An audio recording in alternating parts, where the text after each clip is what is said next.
it's a good bill. And I think that with this idea had been a long time coming.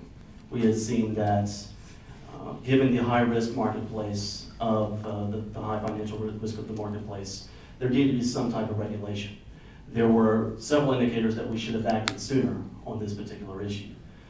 I think that this is a good bill moving us forward. It addresses the fact, it reduces some of the risk of the derivatives market, but it doesn't do enough as well to look at the global financial marketplace.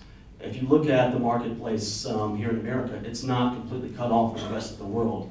We are addressing it here, the financial risk factors here in America, but we're not looking at it in terms of the global context, and so we need to look at the bigger problem as well.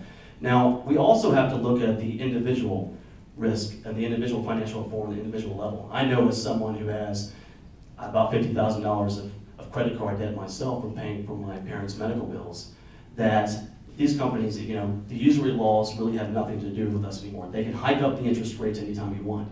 And we need to have stronger reform on the credit card financial issues as well. So we can talk about financial regulation on this macroscopic and deregulate it from there, but we also have to look at it from the individual level, because that is what matters to me, not just bailouts, but startups and looking at the individual level, because people are suffering out there, and these credit card companies can take advantage of us unfairly anytime they want. We need stricter regulation at the individual level.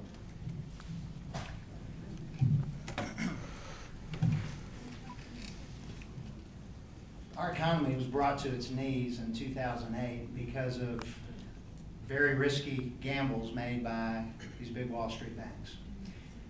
Over-the-counter credit swap derivatives and other risky type securities that these banks dabbled in brought us to our knees. Absolutely, we have to bring those under a regulation that will prevent that from happening again. I think we all agree that that needs to happen.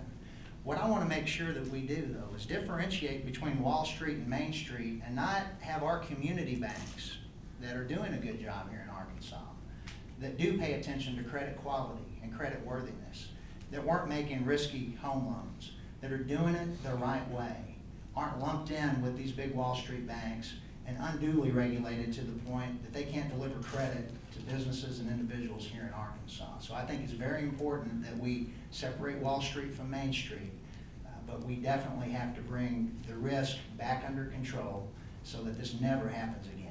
And I hope we can all agree to that.